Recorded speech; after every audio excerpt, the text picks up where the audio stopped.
Jeremy, honey, do you have any idea when you'll be returning home? Your father doesn't appear to be well. We've taken him to the hospital. Do you think you'll be able to make a visit? Oh, is it finally the moment to bid farewell to the old man? It's time. I've been waiting for this for years. That's not good at all. Why would you say something like that? This isn't the time for jokes. Dear, we need you here. Can you come? I'm not sure. I'm quite busy. Maybe if I feel like it. If you feel like it? What are you saying? Your father might be in critical condition. It could be life-threatening. I said I'm busy. You can be so persistent sometimes. Oh, by the way, if any other relatives come to visit, make sure to tell them that I'm late due to work. I can't have you telling stories and ruining my reputation. Make sure they still think I'm a great guy. All right, I will.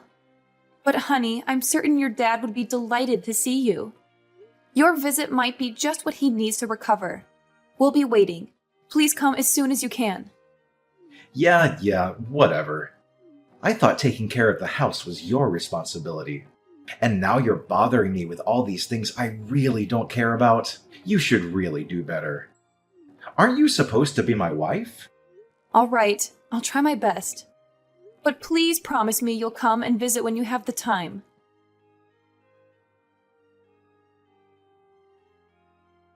Are you at home? Yes, I am. Is something the matter? I thought you had taken the day off from work. It's clear you've been extremely busy with your job lately. You left in the middle of a funeral without even saying goodbye. I should probably let you know that I've quit my job. What? Why would you do such a thing? Haven't you heard? Dad left behind a substantial fortune. I didn't know about it until now, so there's no chance you knew.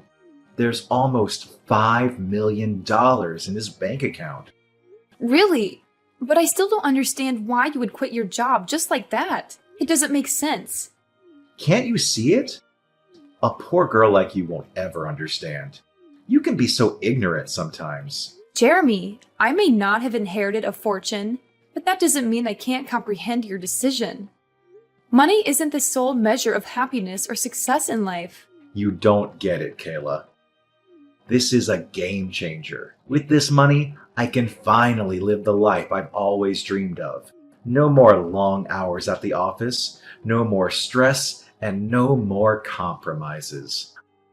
I can travel the world, start my own business, and truly enjoy the fruits of my labor. And Kayla, use your brain for once. Who needs to work when they have $5 million?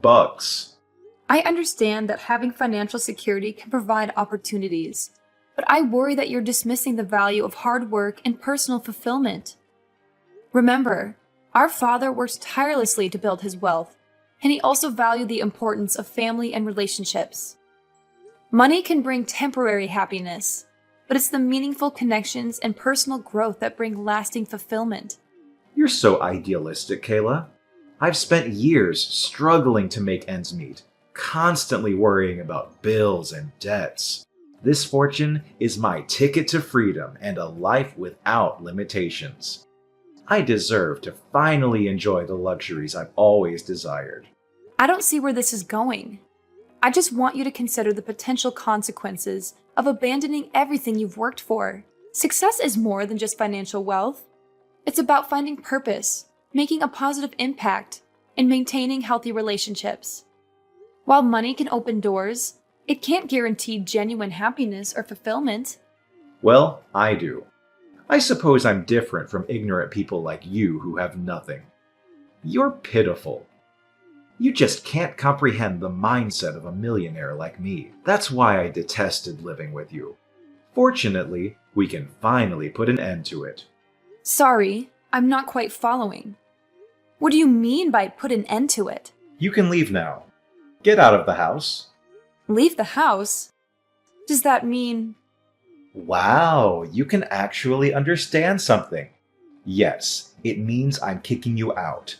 I don't need you anymore. I'm about to be able to get whatever I want with this money. I have no need for you. Wait, are you serious about kicking me out? Yes. Can't you read? It's practically guaranteed that I'll inherit Dad's fortune. I'm the eldest in the family, and I took care of him in his final years. That leaves a good impression when it comes to dividing his assets. But you didn't take care of him. I was the one who took care of your dad all these years. So what? You're not his actual family, just my wife. If you took care of my dad, then good. It means I trained you well. It also means my brother will have fewer chances of getting anything. I doubt he'd be getting anything. So from now on, I'll live a happy life with Dad's $5 million. But what you're basically telling me is that as soon as you thought that you were going to inherit the $5 million, you decided to kick me out. Is that correct? Yes, that's what I've been telling you for the past couple of hours. Anyway, now that you finally understand why I don't need you anymore, it's time to arrange our divorce. And no, don't worry about the costs. I'll cover all the fees. I'll even give you an extra $50,000 if you leave promptly. Really? You're willing to do that for me? I have money to spare, unlike you. But once you accept the money, that'll be the end of it. We won't have any further conversations, okay? Can I ask a few more questions? You seem eager. Have you been planning this divorce for a while? But we didn't really have time to have a child. I was busy taking care of your dad, and you were rarely home.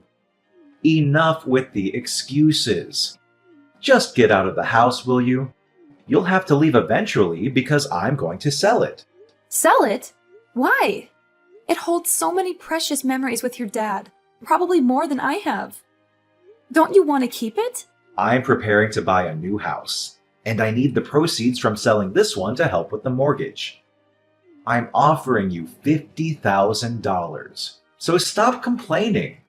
It might be a significant sum for someone like you, but consider it as compensation for me cheating. I knew that you were really deceiving me the whole time. So I assume you'll be moving in with the woman you cheated on me with. Feeling jealous now? It doesn't matter.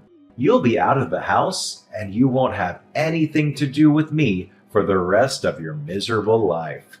It's only been 5 days since your dad passed away, and you're already planning to sell the house. I wanted to give you the benefit of the doubt, but it's clear you don't care about your father. You're talking too much. I no longer consider you my wife. You have no say in anything. I suppose you want me to thank you for taking care of Dad, but that was the one and only useful thing you did. Now that it's over, I have no reason to keep you. The $5 million is practically already mine. Just be smart for once. Take the $50,000 and leave. All right, then I agree to the divorce. That took you long enough. I want you to pack your things and be out of the house by the end of the day. Is that clear? Yes, I understand. Then fine. I'll prepare the documents and send them to you. Or maybe I'll leave them on the kitchen table when I leave. When will you transfer the $50,000 to my bank account? The sooner the better. My current savings should be just enough. I can't wait until I receive the inheritance. $50,000 is nothing compared to $5 million. Then please transfer the money today. I'll accept it as compensation for you cheating on me. Thank you for taking care of me, even though there really isn't much to thank you for.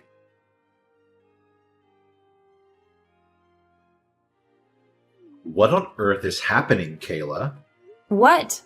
I thought we agreed to not contact each other after the divorce.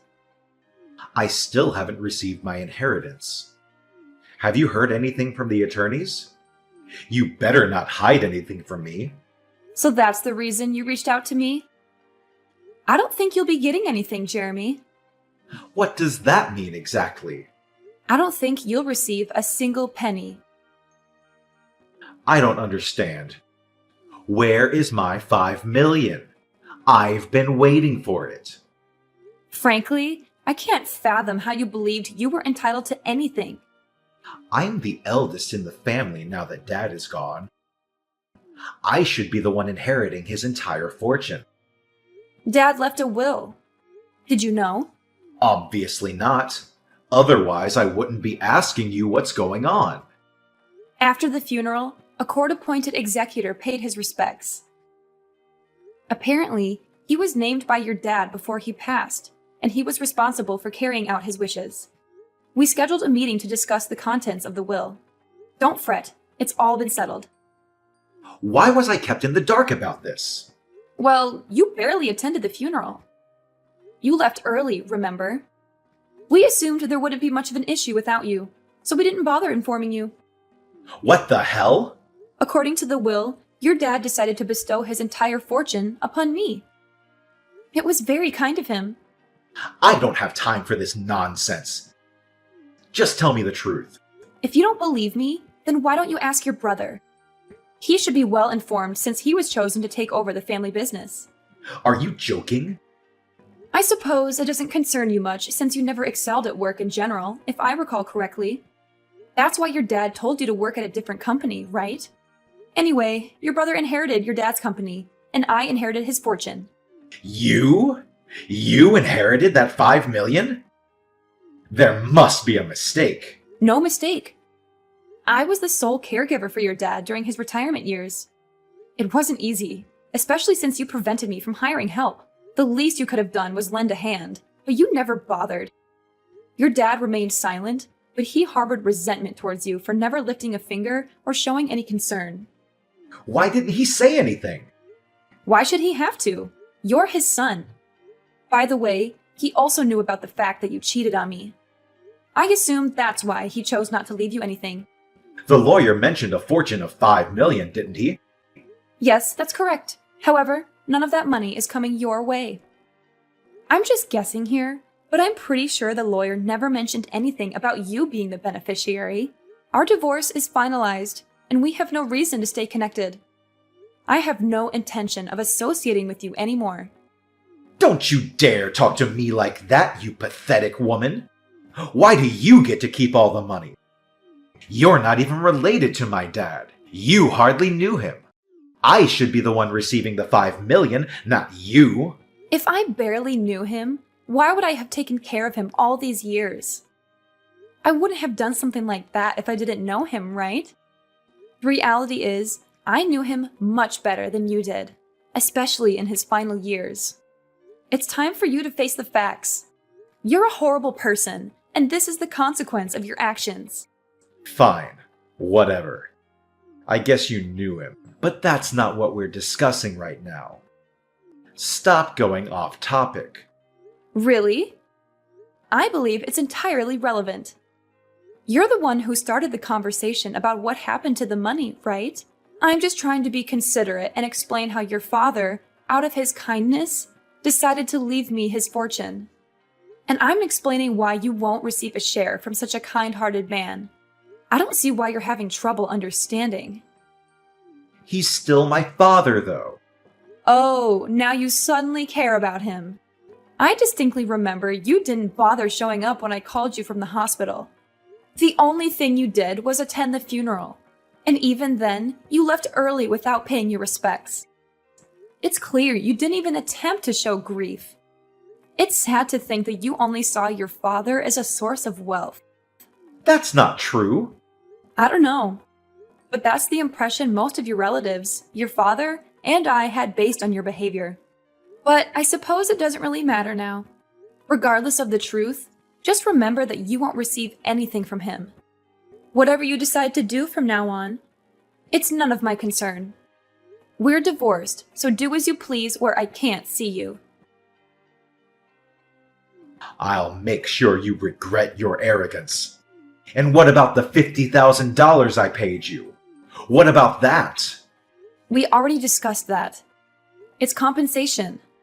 Compensation? What do you mean? It was your suggestion. Compensation for your infidelity.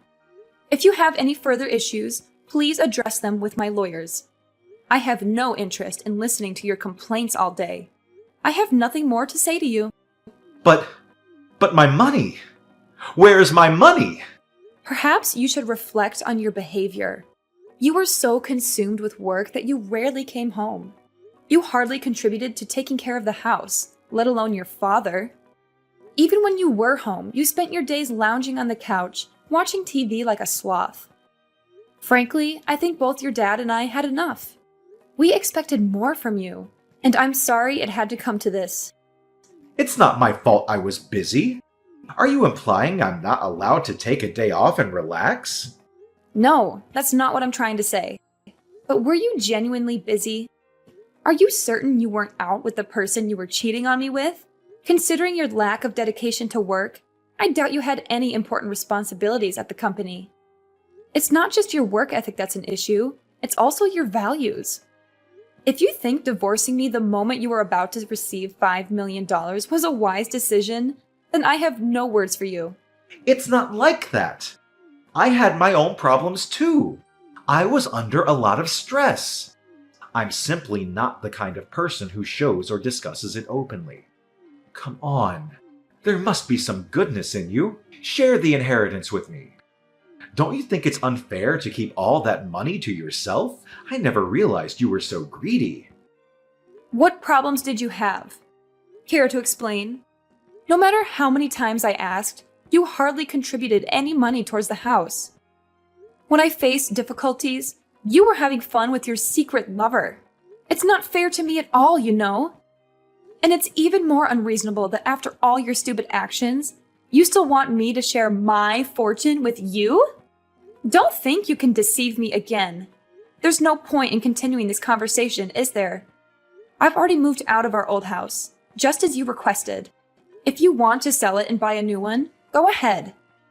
I don't care. Just don't think you'll be getting much out of it, Jeremy. But I invested $1 million in the new house. I already have a mortgage. I plan to pay it off with the inheritance. Now what am I supposed to do? I'm broke! I don't know, but don't ask me. It's not my problem. You were the one who offered $50,000. I simply accepted it. But things weren't supposed to turn out this way. You have no one to blame but yourself for all of this. I think it's time you face the harsh reality, Jeremy. I'm sorry, dear. I apologize for my actions. Please forgive me. Give me my share of the inheritance, will you? Your father didn't leave you anything, remember? A portion of 0 is still 0. You're not receiving anything. I want nothing more to do with you. Everything your father left behind is now in my hands. I understand that I made mistakes, Kayla. But can't we find a way to move forward? I know I messed up, but I'm willing to make amends and change for the better. It's not just about your mistakes, Jeremy. It's about the years of disregard for our relationship and the pain you caused. It's about the sacrifices I made while you were too busy chasing after your own desires. Your apologies are empty words without genuine actions to back them up. I know I can't undo the past, but I'm willing to learn from my mistakes and work on rebuilding our relationship. We've been through so much together, and I still love you, Kayla. Love me? How ridiculous. You may say you love me, but your actions have proven otherwise time and time again. It's not just about the inheritance. It's about the years of emotional neglect and the disregard for our partnership. I understand that I hurt you, Kayla, and I'm truly sorry for that. I want to make things right and show you that I've changed. But we can address the issues that led us to this point and work on rebuilding our trust. Please, Kayla, don't shut me out completely. I know I messed up, but I still believe in us. Let's at least try to find common ground and work towards healing and understanding. It's over. Right now, I need to prioritize my own well-being and find happiness on my own terms. I hope you have fun with your job and your new girlfriend. But I don't have a job anymore. I don't have a job, and I have a mortgage to pay. Your ex-husband is going through a tough time right now. Shouldn't you fulfill your duties as a former wife and help me out? I'm not your wife anymore, honey. Did you forget? We got divorced. Please, help me.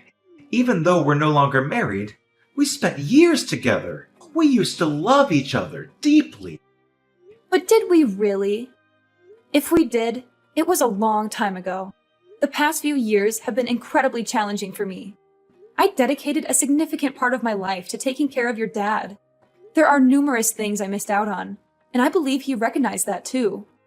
I'm making up for lost time now. I'm sure he would want me to spread my wings. I understand that you feel like you missed out on things, but that doesn't erase the love we once had, right? Remember the time I always cared for you? And we also had our memories together. Jeremy, caring about someone and being in love are two different things. Yes, we shared a history, but that doesn't mean we should continue a relationship that isn't fulfilling for either of us. Life is too short to remain in a stagnant or unhappy situation. I can't imagine my life without you, Kayla. We've been through ups and downs, and I always thought we would find a way to make it work. I know it's difficult to accept, but sometimes relationships run their course. We both deserve to find happiness and fulfillment, even if it means going our separate ways. I'm nearly 40 now, but it looks like life will finally become better. I've spent years putting others before myself, and now it's time for me to prioritize my own well-being and personal growth. I'm sorry to say that I can't say the same for you, Jeremy. Don't give up on us so easily, Kayla. We can work through this. Could we please find a way to reconnect? No! Can't you just stop irritating me? Listen here. It's important to acknowledge that people change and evolve. The person I am today is not the same person I was when we fell in love. I've grown, and my priorities have shifted.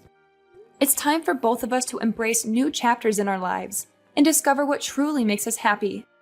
Goodbye, Jeremy. I hope we can find peace and happiness separately.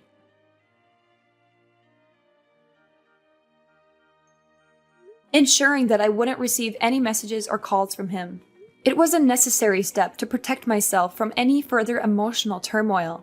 Interestingly, I recently heard from a close friend that Jeremy had been persistently seeking lawyers in an attempt to contest his exclusion from the inheritance. However, all of his efforts were in vain, as every legal professional he approached confirmed that he would not be entitled to any portion of the estate. It was at that moment, when faced with the unanimous verdict of legal experts, that Jeremy finally came to the stark realization that there was nothing more he could do to alter the situation. The consequences of his actions had caught up with him, leaving him not only emotionally shattered, but also financially devastated. Deep in debt and with his bank account drained, he had no choice but to accept the harsh reality before him. To make matters worse, as soon as his girlfriend discovered that Jeremy would not be receiving any inheritance, she promptly abandoned him, leaving him to face the consequences alone. Their plans for a new house, which were built on the expectation of financial security, crumbled away, leaving Jeremy in a state of despair and uncertainty. In a desperate attempt to seek assistance, Jeremy turned to me and other relatives, pleading for help and support. However, his pleas fell on deaf ears as all of us, having witnessed the pain he had caused and the consequences of his actions, refused to extend a helping hand. With no alternative left, Jeremy found himself in the position of having to find a new job. Unfortunately, his search proved to be a challenging one, as he struggled to secure a full-time or even a decent part-time position. Eventually, he was left with no choice but to accept a job at a factory located in another state, where the working conditions were nothing short of abysmal. Day and night, he toiled tirelessly, with minimal rest, simply to make ends meet. On the contrary, I used the property inherited from my dad to establish a thriving business. With hard work, determination, and a stroke of good fortune, my venture flourished over the years. And as fate would have it, I crossed paths with a kind-hearted gentleman whom I eventually married. Moreover, I also spent an amount of money on charity and volunteering. These voluntary activities really helped me to find peace in my heart, so that I can begin a new chapter of my happy life. In essence, my goal in life is to find true happiness and make the most of the opportunities that come my way. While Jeremy's actions and choices led him down a difficult path, I choose to forge ahead, learning and growing from my experiences, and honoring the blessings that have come my way.